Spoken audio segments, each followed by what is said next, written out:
adda bahuun utuu hin jiraanne.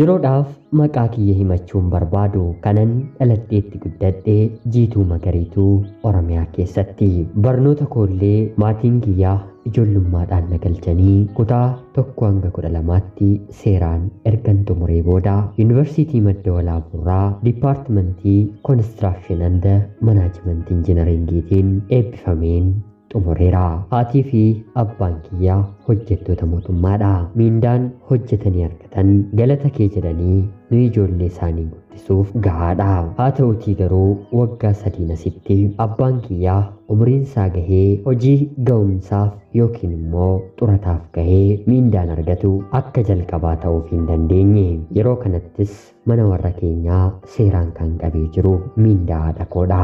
Ga'umsa ba'uufis yoo xiqqaatee gara naannoo waggaa 10 qabdi.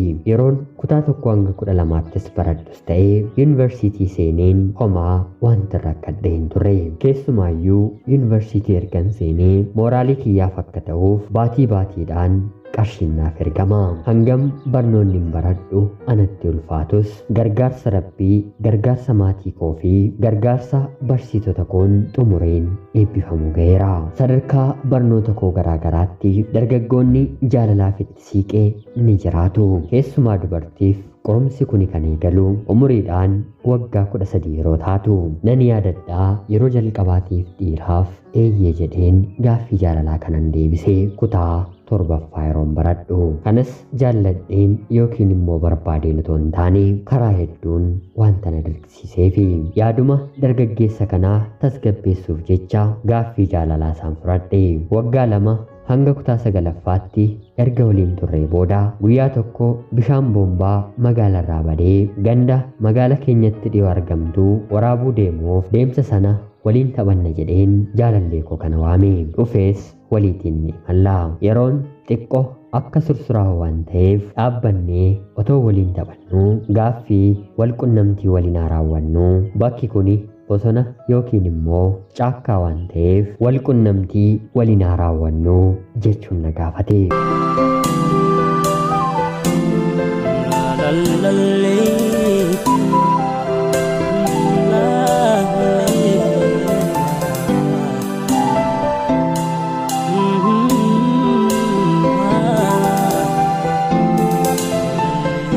Anis miiraan keessa jiru kan jaalalaa keessaa dafee dammaqeen ofirraa ergan isa darbadhee booda jaarkaanii kiyya kan duraan narra kaa'uuf namni na barbaachisu ofii darbadheen erga dugda koorra kaawwadhee booda lamuu lammata ija kee arguun barbaadu ati edaa kanaafi kan na barbaaddu kaleessa eengadda maal jetteetii jedheen ofirraa deebise.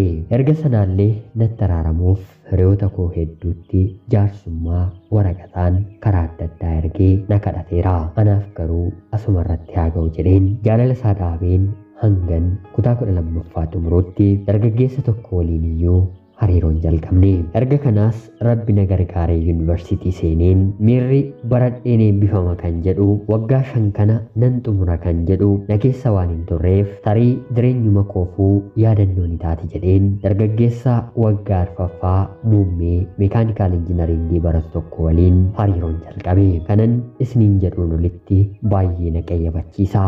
Nattis ni dheekkama. Sababa isaatiin ari'amuuf yaada kan hin qabun ture qabxiin koo 3 ol naa ta'e. Yeroo sanatti dubartiin yoo baratte xumurtee eebbifamuu ni dandeessi kan jedhu dipaartimentii kotomiin galee. Dargaggeessa kana waliin illee hariiroon keenya cimee waggaa 1ffaarraa gara waggaa 2ffaatti darbeen innillee bara eebbifamuu yeroo gaarii naaf kennee isa gammachiisuuf gaafa guyyaa eebbasaa eebbisiiseen galgala sanallee waliin buleen kabaja kiyya kenneefi dhugaatti nama kana baay'een jaalladha. Jaalalli inni naaf kennullee anaaf adda ture. Haala kanaan garuu eebbifamee bahee ganna waliif bilbilaa turree bonallee haga baatii afuriitti erga waliin haasofnee booda inni dafee hojii waan hin arganneef narraa fagaachuu jalqabe. Haala inni irra jiru xiqqoo hubachuufiif yaaleen haalota tokko tokko danda'ee bira darbuuf obsa godhadhus booddee irratti bilbila kiyya naaf kaasuu dide.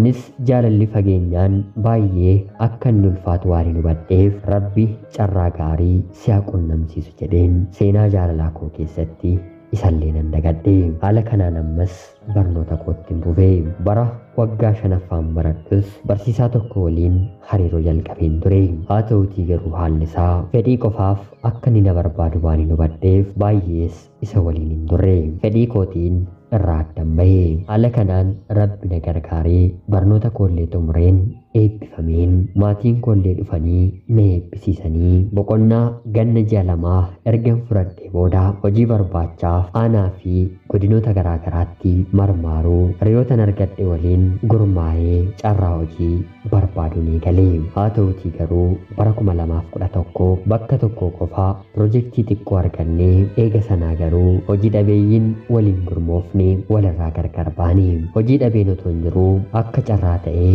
dhaabbanni miti mootummaa tokko hojii dhabeeyyii 200 baadiyyaa fi magaala Itoophiyaa keessa naanna'anii bu'aa qorannoo akka barbaadaniif baatii 3dhaaf kontiraataa ni qacaraa. Anis carraa qabeettii ta'een hojii kontiraataa kana nan argadha.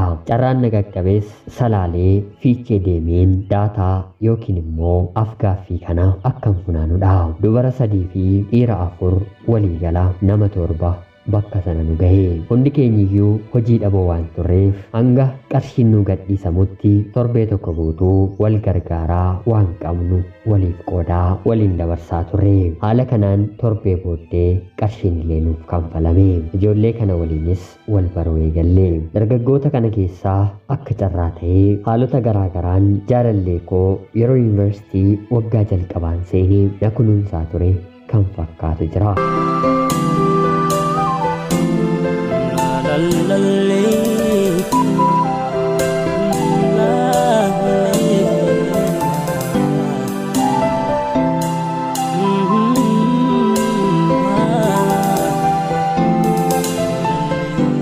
Bifa uffannaa fi amalli isaanii tokkuma.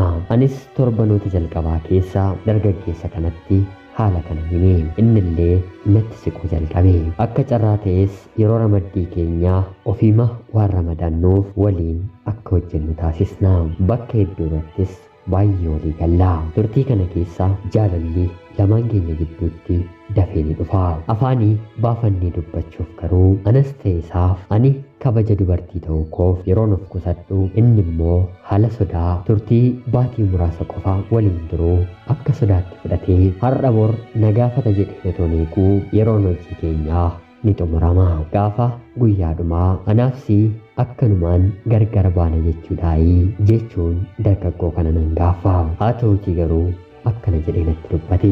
Sirriidha, wanta ati yaadaa jirtu nan beeka. Anillee wanta ati yaadaa jirtu kana yeroo dheeraaf itti yaadeera. Haalonni keenya hundi waan dubbatan qabu. Baay'ees karaa hedduu waliif taaneerra. Haa ta'uutii garuu anaafsi bakka kana kan waliin turru baatii 3f qofa. Kana booddee jireenyi hojii barbaachaa anas ta'esiin garamitti akka darbattu hin beeku.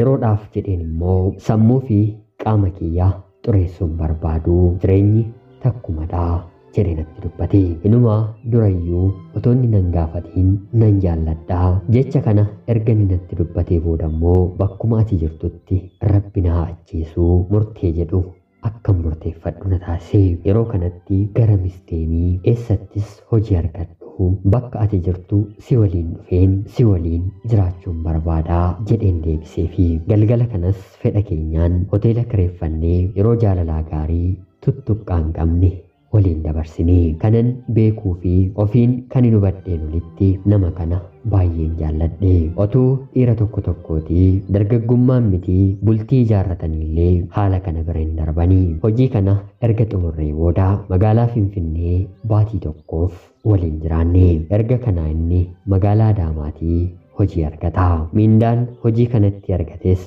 qarshii 3,000dha. Nama 2 jiraachisuuf miti torbee 2 ga'uufuu baay'ee kan itti ulfaattu. Anis inni deemee akka hojjetu ergeen ofii koommoo magaalaa Adaamaa fi Finfinnee keessaa hojii barbaaduun eegalee. Haa ta'uutii garuu naannoo sanaa argachuu hin dandeenye. Carraa hojii konistiraakshinii daandii suphuu magaalaa dhaloota koo argadheen jecha si waliin bakka barbaadeen deeman jedhee ganeen maatii koo bira deeme. Hojii sanas nan jalqabe. Erga kanaas guyyaa guyyaadhaan walii bilbilaa. Miindaa 3,000tiin baatii 2 erga hojjetee booda Boorana magaalaa Shaakkisootii hojii mootummaa argatee imala isaa gara sanatti taasise. Erga deemes akkana jedhee natti dubbate. Ani dubbadhee si sobuun barbaadu. Abdii sobaas siif hin kennu. Hanga tokko jireenya borii xiinxaliin nan yaada. Fageenyi nu gidduu jiru ilaaluu ni dandeessa. Umuriin kun immoo anis ta'e ati waliif amanamna jennee yoo dubbanne arrabaan dubbachuun alatti gochatti jijjiiruun baay'ee ulfaataadha. Bakkuma jirtutti jireenya siif ta'u jiraadhu. Anis bakkuma jirutti kan Rabbi naaf kenne nan barbaada jedhee natti dubbate. Haa ta'uutii garuu ani kana fudhachuu hin dandeenye. Keessi kiyya baay'ee isa jaallata. Ulfaatina jireenya keenyaa waggaa 2-3 gidduutti furuu ni dandeenya. Hanga sanaatti jaalala keenya haa tikfannu. Ani nama akka kee argachuu hin danda'u jedheen isatti hime. Haga ammaatti isatu dubbate malee waliin galle. Jaalalli nu gidduu jirus fageenyaan gargar nu fageessuu hin dandeenye. Yeroo boqonnaa koo al takkaas isa bira deemeen wal arginee yeroo gaarii dabarsineerra. Haa ta'uutii garuu boriin keenyi ammayyuu gaaffii keessa kan jirudha. Meeriyoonni koo yaada keessan naaf qooda. Adda ba'uun otoo hin jiru ta'ee baay'ee namatti tola. Ani obboleettii keessan Jiituu Magariituu Oromiyaa keessaa. Ulfaadhaa, nagaatti, galatoomaa.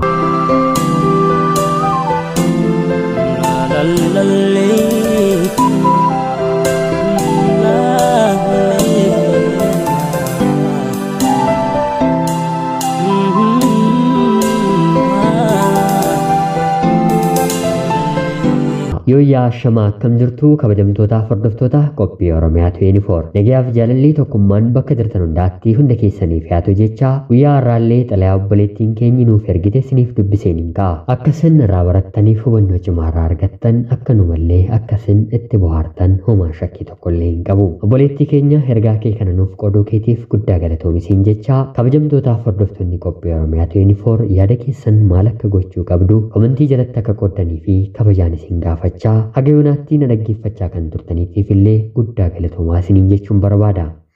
Akkanumallee laayikii fi sheer gochuun na jajjabeessaa jecha namoonni chaanalii keenyaa haaraa taatan anaa dhufu kun Oromiyaa 24 guyyaa guyyaatiin xalayaa jaalalaa fi seenaa jireenyaa nama barsiisuu bashannansiisuu danda'u isiniif qabattee waan dhiyaattuuf isinillee sabskiraayib gochuun maatii keenya erga taatanii booda xalayaa jaalalaa yookiin seenaa jireenyaa nama barsiisuu bashannansiisuu danda'u qabaattan karaa telegiraamii karaa lakkoofsa bilbilaa kiyyaa duwwaa 937 naaf erguun irratti argaachuu ni dandeessu. Qopheessuuf qindeessuun isin waliin kanan ture ani gammachiista shoomeeti. Qophii gara biraatiin hanga walitti deebinutti bakka jirtan maraan turtii gaarii isiniin jecha horaa bulaa.